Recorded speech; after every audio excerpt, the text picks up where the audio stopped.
Glória a Deus. Para quem não sabe,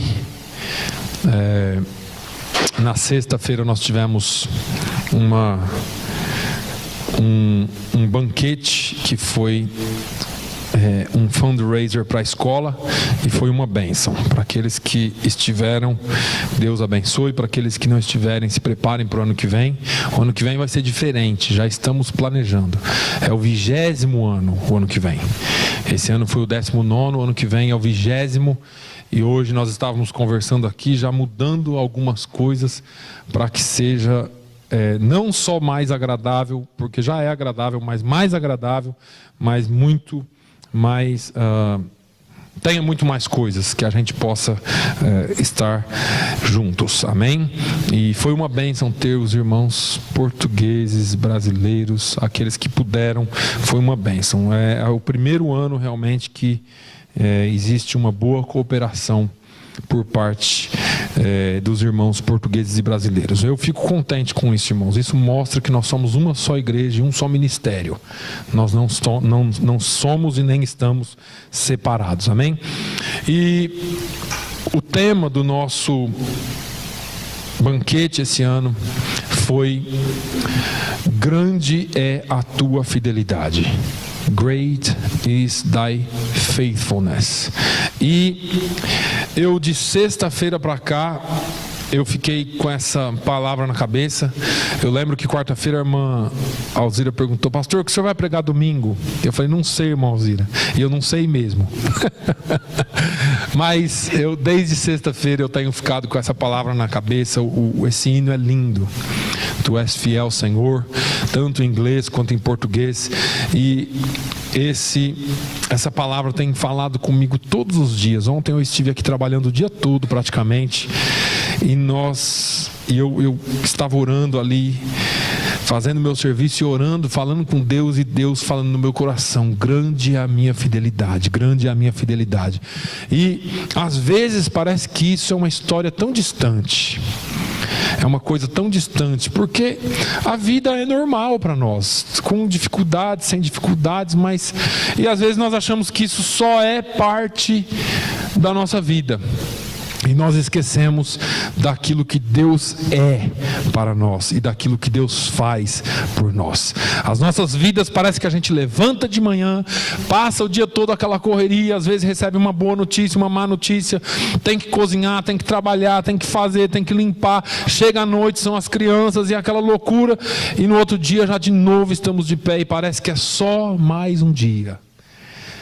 Mas é interessante que essa é uma palavra da Bíblia, a qual eu já li aqui algumas vezes, mas eu queria ler de novo com os irmãos. Eu queria ler de novo porque às vezes nós nos esquecemos de quem somos, daquilo que vivemos e de quem Deus é. Então eu queria que você abrisse a palavra em Lamentações de Jeremias. Essa palavra do nosso tema, do nosso banquete esse ano, foi tirado de Lamentações, porque antes que eu leia o capítulo 3 ou parte dele, eu quero que você ache Lamentações, está depois do livro de Jeremias. É um livro bem curtinho, o livro de Lamentações de Jeremias, Salmos, Provérbios. Aí depois vem os livros de sabedoria do escritor Salomão, e depois vem Isaías, Jeremias e Lamentações de Jeremias. E enquanto você acha, eu gostaria que você pensasse um pouquinho em como tenha sido a sua vida. E eu tenho certeza que para alguns de nós a vida não tem sido fácil, e ultimamente parece que fica cada dia mais difícil. Só para ele que está fácil, né? Pro Andrew não está nada difícil, né, André? Está ali, ó, preocupado com o aluguel. É esse pequenininho aqui, ó. Tem o Andrew lá que está preocupado, e tem o Andrew aqui, two Andrews. Esse Andrew pequenininho aqui não está preocupado com aluguel, não está preocupado com a taxes, não está preocupado com nada. Agora nós temos as nossas preocupações diárias. O capítulo 3 de Lamentações de Jeremias diz assim, talvez a minha tradução hoje está um pouquinho diferente, porque uma Bíblia ficou no carro, e uma estava aqui, e eu acabei pegando essa. Mas vamos lá. Eu sou o homem que viu a aflição pela vara do seu furor. Ele me levou e me fez andar nas trevas e não na luz. Deveras, ele volveu a sua mão contra mim o dia todo. Fez envelhecer a minha carne e a minha pele, e quebrou os meus ossos. Levantou trincheiras contra mim, e me cercou de amargura e trabalho. Fez-me habitar em lugares tenebrosos, como os que estavam mortos há muito. Cercou-me com um muro e não posso sair. Agravou os meus grilhões, e ainda quando clamo e grito, ele exclui a minha oração.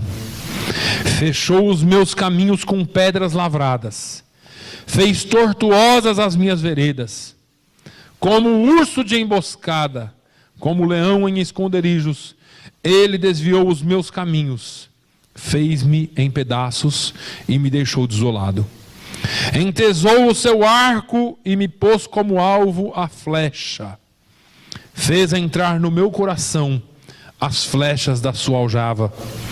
Fui feito um objeto de escárnio para todo o meu povo, e a sua canção o dia todo.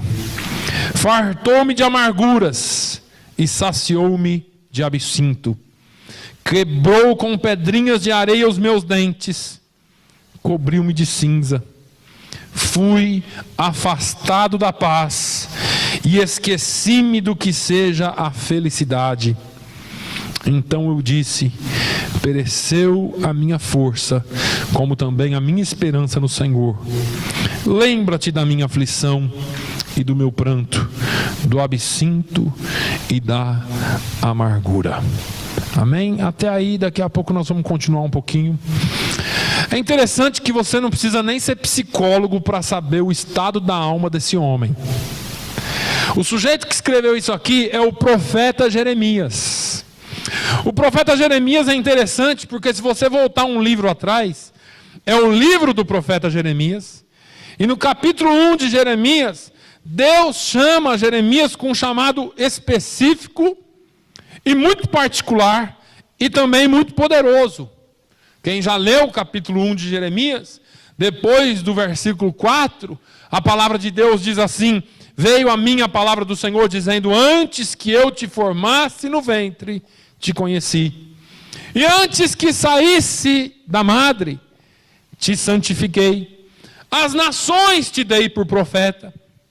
Então disse eu: ah, Senhor Deus, não sei falar, não passo de uma criança. Mas o Senhor me disse: não digas, não passo de uma criança. Aonde quer que eu te enviar, irás, e tudo o que eu te mandar, dirás. Não temas diante deles, pois eu sou contigo para te livrar, diz o Senhor. Então estendeu o Senhor a sua mão, tocou-me na boca e me disse: agora pus as minhas palavras na tua boca.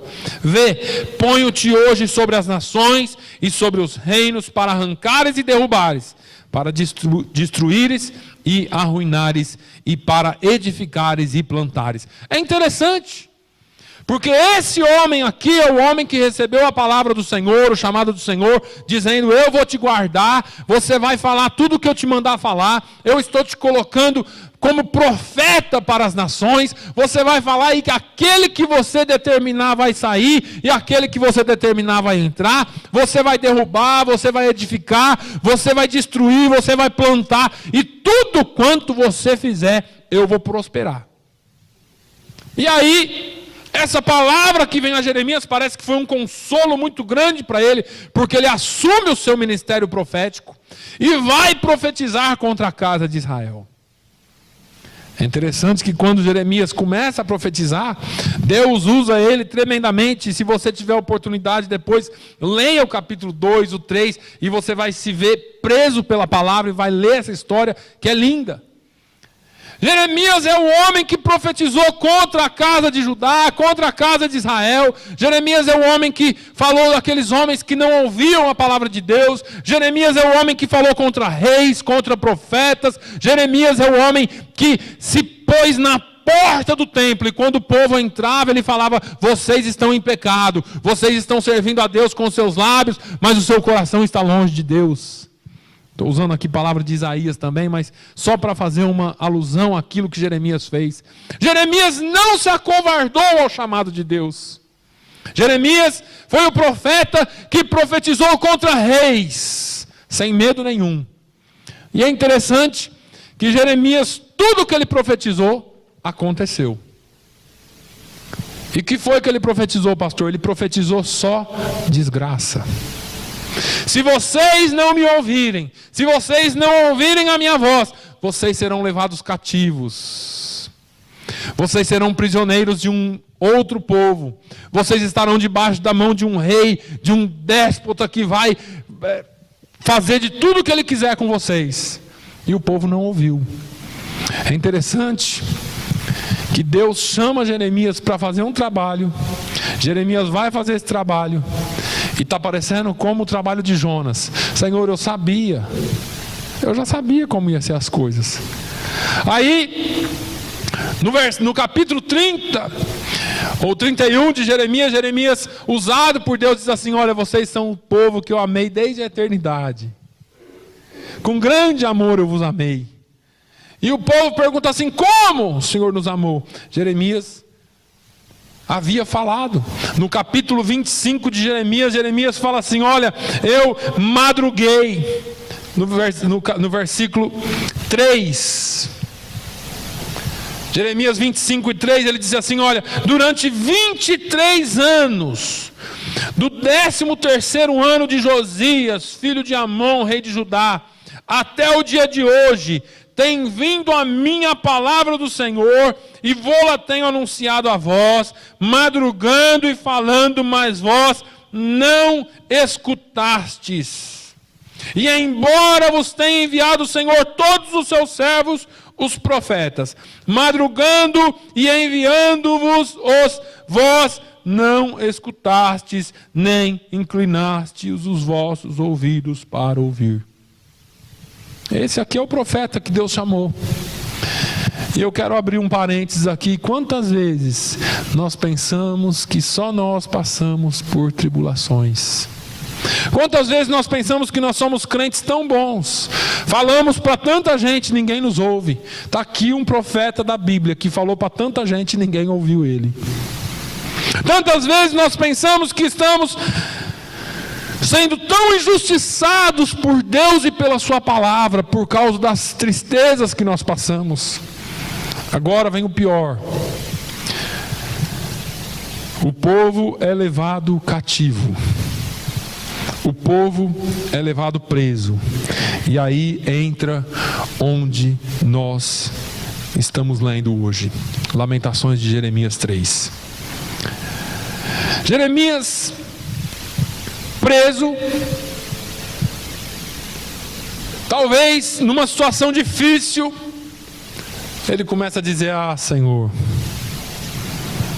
eu sou o homem que viu a aflição pela vara do seu furor. Eu sou o homem que sou testemunha do furor de Deus. É o que ele está dizendo aqui. Deus me levou e me fez andar nas trevas e não na luz. Que Deus que é esse? Olha só, de veras ele volveu a sua mão contra mim o dia todo. Parece que tem hora que Deus se voltou contra nós. Fez envelhecer a minha carne, fez envelhecer a minha pele, quebrou os meus ossos. Jeremias está falando aqui de dificuldades de saúde que ele estava passando, de problemas de saúde que ele estava enfrentando. Levantou trincheiras contra mim e me cercou de amargura e trabalho. Olha, parece que Deus se entrincheirou no lugar, ou se cercou em algum lugar e nem olha para mim, ele olha. Fez-me habitar em lugares tenebrosos, como os que estavam mortos há muito. Deus parece que me enfiou dentro de um cemitério, só tem morto. Cercou-me com um muro, não posso sair. Agravou os meus grilhões. Olha, ele, além de ter me colocado numa prisão, apertou as minhas correntes, as minhas cadeias, e eu não posso sair. Ainda quando clamo e grito, ele exclui a minha oração. Olha o estado desse homem. Olha que situação que esse homem estava. Não é assim que acontece às vezes? Que a gente parece que ora, clama, chama e Deus não ouve. Parece que eu vejo Abacuque dizendo a mesma coisa. Até quando, Senhor? Clamarei a ti, tu não me ouvirás. Até quando eu orarei e te buscarei e tu não ouvirás a minha oração e o meu clamor?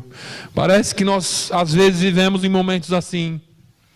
Parece que nós estamos vivendo em momentos que Deus excluiu a nossa oração. Fechou os meus caminhos com pedras lavradas. Fez tortuosas as minhas veredas. Como um urso de emboscada, como um leão em esconderijos, Ele desviou os meus caminhos. Fez-me em pedaços e me deixou desolado.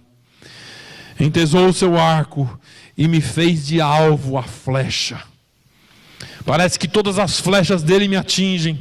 Fez entrar no meu coração as suas flechas, as flechas da sua aljava.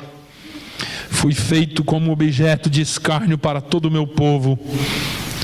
Fartou-me de amarguras e saciou-me de absinto. Parece que tem hora que a vida está tão amargurada, está tão amarga.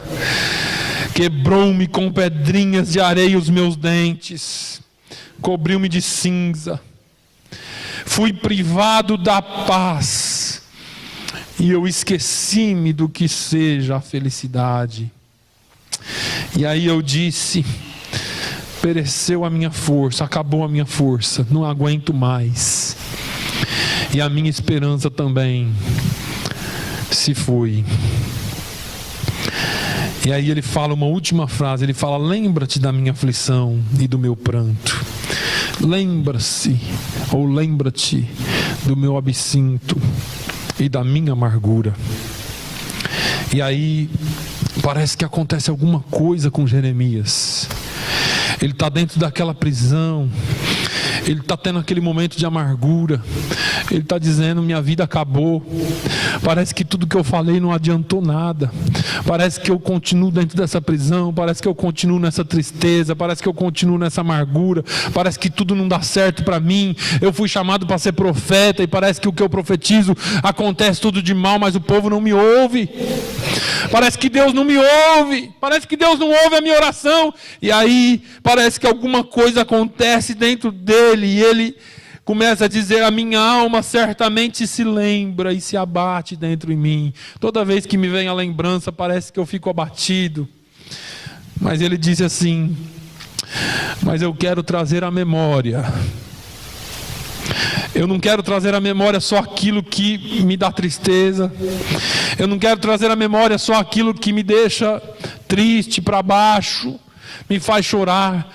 Mas eu quero trazer à memória aquilo que me pode dar esperança. Aleluia.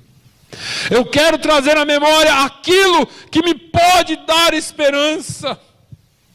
E ele continua no versículo 21, entretanto, por isso eu quero trazer à memória o que me dá esperança. E ele continua no 22, as misericórdias do Senhor são as causas de não sermos consumidos, e elas são novas a cada manhã. Aleluia. Aleluia. Talvez tenha sido difícil até agora. Talvez você tenha chorado até agora. Mas as misericórdias do Senhor são as causas de não sermos consumidos, pois as suas misericórdias não têm fim. Aleluia. Não existe nada mais confortante do que saber que, independente de quem você é, de quem eu sou, independente de saber o que nós fazemos de errado, independente de saber aquilo que eu e você erramos, ou aquilo em que eu e você pecamos, ou aquilo em que eu e você não conseguimos acertar, existe um Deus que tem misericórdia abundante todas as manhãs sobre a sua e a minha vida. Existe um Deus que nos alcança nas nossas tristezas, nas nossas amarguras, nos nossos mais profundos sentimentos. O Senhor nos alcança porque as suas misericórdias são novas a cada manhã. E é por isso que você está aqui, porque elas não têm fim. Aleluia. Essas são as misericórdias do Senhor. Ele diz: novas são a cada manhã. E aí ele começa a dizer: grande é a tua fidelidade. Grande é a tua fidelidade. Esse homem estava preso, irmãos. Esse homem tinha sofrido tudo que você possa pensar. Esse homem tinha passado por tudo que você possa imaginar. E ele começa a dizer: as suas misericórdias não têm fim. E grande são, ou grande é a tua fidelidade, Senhor. Grande é a tua fidelidade. E eu te pergunto nessa manhã: como alguém pode reconhecer a fidelidade de Deus em meio à tristeza? Como alguém que está preso pode reconhecer a fidelidade de Deus? Como alguém que está internado pode reconhecer a fidelidade de Deus? Como alguém que está à beira da morte pode reconhecer a fidelidade de Deus? Eu vou te dizer como. Você pode se afundar ou se atolar nos seus maus pensamentos, ou você pode trazer à memória aquilo que te dá esperança. Aleluia. As fidelidades, ou a fidelidade do Senhor é grande. A fidelidade do Senhor é grande. Eu fico imaginando algumas pessoas da Bíblia. A Bíblia fala que Abraão creu em esperança contra a esperança. Ele esperou contra aquilo que não dava para se esperar. Ele esperou de uma forma onde não havia esperança. Abraão esperou. E a Bíblia diz que ele teve o filho da promessa. Ele não viu a promessa se cumprindo no seu todo, mas ele creu na fidelidade do Senhor. E eu estava essa noite pensando, minha cabeça não parava de pensar na fidelidade de Deus. E quanta gente. Eu comecei a pensar em Daniel, eu comecei a pensar em José, eu comecei a pensar em tantas pessoas que foram homens fiéis, mulheres fiéis, e que souberam reconhecer a fidelidade de Deus, ainda que em momentos difíceis. Nenhum dos heróis da fé, nenhuma das pessoas ou dos personagens bíblicos que nós usamos como exemplo todos os dias, viram a sua promessa se cumprir da noite para o dia. Davi, José, Josué, Gideão. Pegue um desses homens e tente ver o que eles passaram e aquilo que eles viveram, e eu tenho certeza que todos eles reconheceram a fidelidade de Deus. Davi é um deles. Pega os salmos de Davi. Os salmos de Davi são salmos que nos inspiram, porque ele é aquele homem que diz: ainda que eu ande pelo vale da sombra da morte, não temerei mal algum, porque tu estás comigo. A tua vara e o teu cajado me consolam. E ele continua dizendo: preparas uma mesa perante mim na presença dos meus inimigos. Unges a minha cabeça com óleo e o meu cálice transborda. Irmãos, Davi foi o homem que teve tudo para desistir de Deus. Porque a despeito dele ter chegado no trono, a família dele era uma bagunça. Os filhos querendo o reinado, filho matando irmão, irmão matando irmão. Foi tudo uma loucura na vida dele. E ele podia dizer assim: não, acabou para mim, Deus me abandonou. Mas Davi, quando vai morrer, chamou o filho dele e falou assim: Salomão, vem aqui, você vai assumir o trono. Tema a Deus, seja homem e tema a Deus. Irmãos, só quem está seguro nas grandes fidelidades de Deus é quem pode dizer isso com todas as palavras. Tema a Deus, porque eu sei quem é esse Deus. E isso faz me lembrar de Jó. Eu sei em quem tenho crido. Aleluia. Eu sei em quem tenho crido. Jó, no meio do seu maior desespero, ele diz: eu sei que o meu Redentor vive e que por fim ele se levantará em meu favor. Irmãos, as fidelidades ou a fidelidade de Deus é grande. E Jeremias continua dizendo: olha, a minha porção é o Senhor. Posso estar passando por momentos difíceis, posso estar passando por momentos de tristeza, por momentos de dificuldade. Todos nós passamos, uns mais, outros menos. E às vezes eu estou comento com a minha esposa, e às vezes a gente volta no mesmo assunto. Parece que algumas pessoas são escolhidas a dedo por Deus para passar por mais dificuldades que as outras. Mas Deus sabe por que escolhe, e Deus sabe por que faz. Talvez se fosse eu não suportaria. A minha porção é o Senhor, a minha vida está nele, portanto esperarei nele. Bom é o Senhor para os que nele esperam, para a alma que o busca.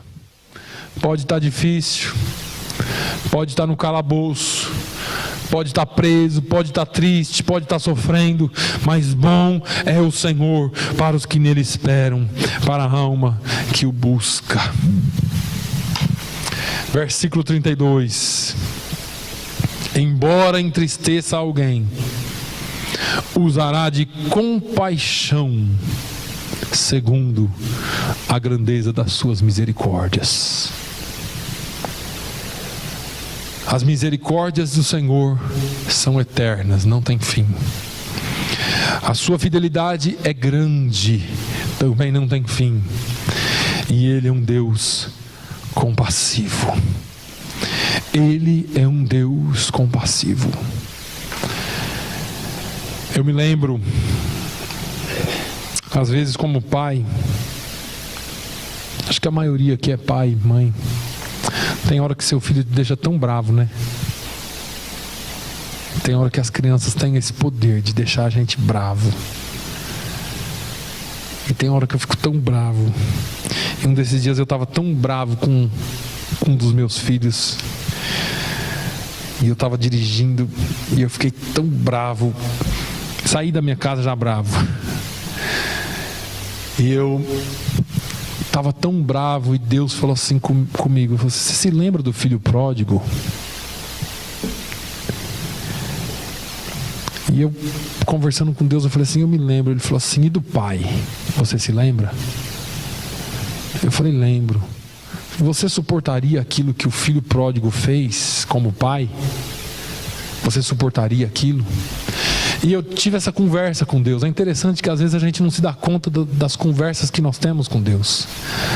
E Deus foi ministrando no meu coração e falando assim: imagina o pai todo dia esperando o filho voltar, todo dia na janela. Imagina o coração dele como ficou quando o filho dele foi embora. O filho desprezou, o filho pegou a herança, teve o pai como morto, porque a herança você recebe depois que o pai morre. O filho falou: não, me dá a minha herança aí. Mas você não tem herança, é meu, mas me dá aí. Fez como pai como morto, considerou o pai como morto. O pai falou: tá bom, filho, tá aqui sua herança. E eu fiquei pensando em tantas coisas, irmãos.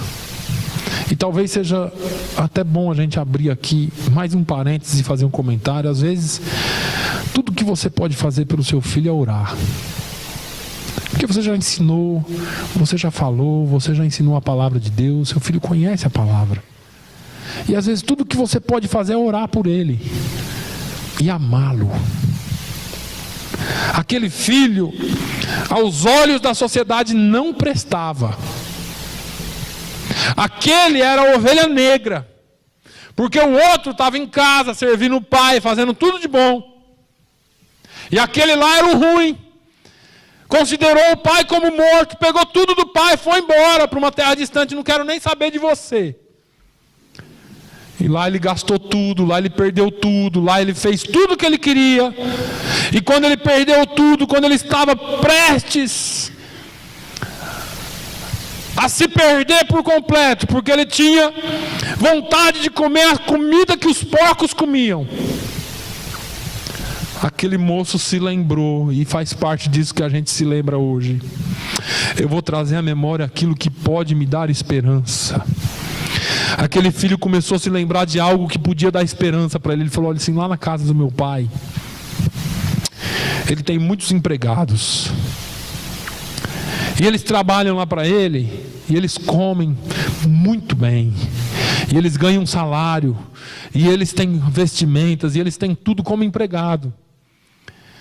E eu acho que ele ficou pensando assim, falou: mas eu não vou voltar não, meu pai não vai me aceitar. E aí ele teve uma brilhante ideia. Ele falou assim: eu vou voltar para o meu pai, mas eu vou pedir perdão para ele e vou dizer: pai, eu pequei contra os céus e contra ti, me perdoa. Eu não preciso ser aceito como filho, mas me aceita pelo menos como empregado nessa casa, porque eu quero pelo menos ter uma vida. Ele começou a lembrar aquilo que podia lhe dar esperança. E naquele dia ele volta, e o pai estava na janela olhando. E eu imagino que quando o pai viu aquela sombra lá distante, ele saiu e veio para a beira do caminho. E ficou olhando. E Deus foi ministrando no meu coração.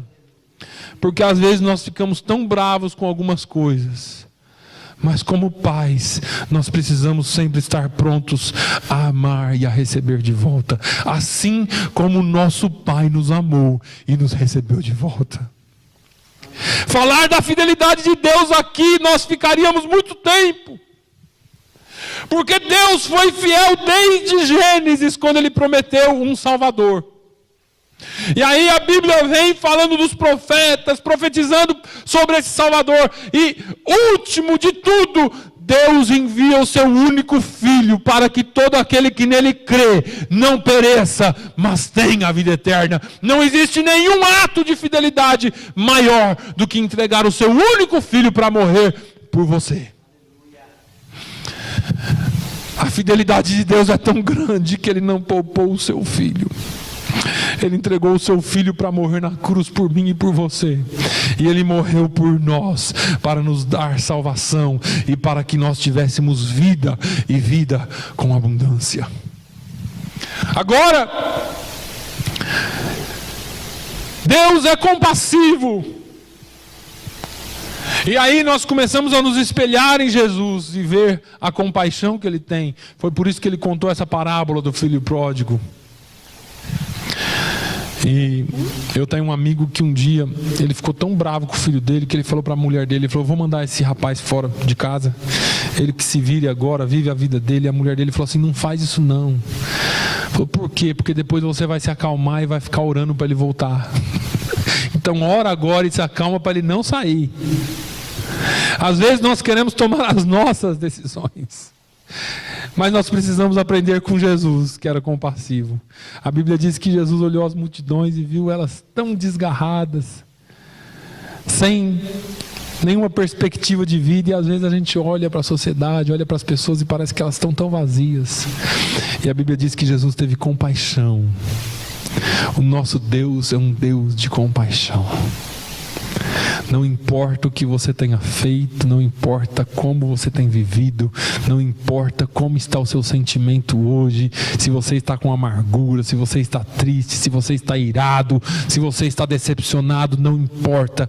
Deus é um Deus compassivo e é um pai sempre à espera de um filho que volte para buscá-lo. Deus sempre irá te aguardar. Deus sempre vai te esperar. Embora entristeça alguém, usará de compaixão segundo a grandeza das suas misericórdias. O nosso Deus é um Deus grande em misericórdia, é um Deus grande em compaixão. Irmãos, fidelidade de Deus. O último ato da fidelidade de Deus depois da salvação foi nos dar um presente. Nós cantamos aqui hoje para o Senhor encher a nossa vida. E eu disse aqui, Paulo disse: não vos embriagueis com vinho, mas enchei-vos do Espírito. O último ato de compaixão de Deus foi nos mandar o Espírito Santo. E às vezes nós não damos muito valor a isso. Às vezes nós não damos muito valor a isso. Nós somos salvos, nós já temos o Espírito Santo. Nós já somos selados com o Espírito Santo. Jesus já salvou a cada um. E agora, nós vivemos uma vida medíocre muitas vezes. Nós precisamos pedir para que o Senhor encha-nos sem medida com o Espírito Santo, para que nós possamos fazer as obras que Deus nos mandou fazer. Sem a força do Espírito Santo, nós não somos capazes de fazer aquilo que Ele nos mandou fazer. E às vezes eu falo, sabe por que você está aqui? Por causa das misericórdias de Deus. Mas eu vou te falar que você está aqui porque o Espírito Santo te trouxe aqui. Porque às vezes nós estamos tão distantes, às vezes nós erramos tanto. Não importa, portanto, como você tem vivido. Não importa, portanto, como tem sido a sua vida até agora, ou como você tem chegado até aqui. Diga para você mesmo: eu quero trazer à memória o que me pode dar esperança. As misericórdias do Senhor não têm fim e são novas a cada manhã. Grande é a tua fidelidade. E eu sei que o Senhor usará de compaixão, segundo a grandeza das tuas misericórdias. Deus tem o melhor para você. Deus tem o melhor para o seu povo. E Deus quer te encher com o Espírito Santo. O Senhor, como último ato, como eu disse, da sua fidelidade, nos enviou o Espírito Santo.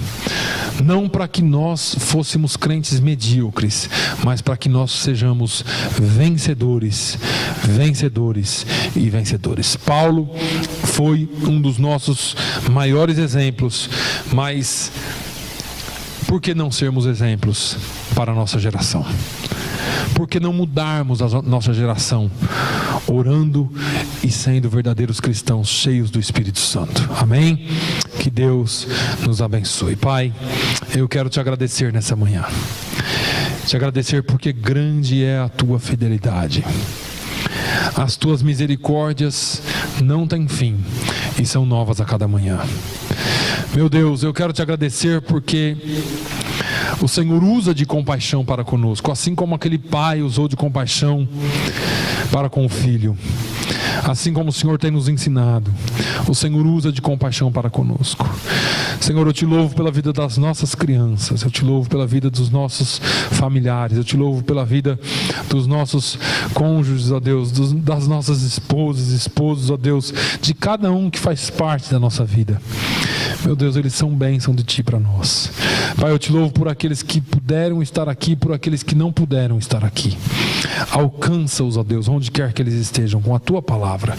Senhor, que essa semana seja uma semana de bênçãos. Pai, se tem alguém, ó Deus, assistindo essa mensagem via internet, que o Senhor, ó Deus, possa alcançar. Que a Tua misericórdia, que a Tua fidelidade, a Tua compaixão possa alcançar, Senhor, vidas através dos meios de comunicação. No nome de Jesus, ó Deus, eu oro pedindo uma semana abençoada e que a Tua paz seja sobre a vida de cada um.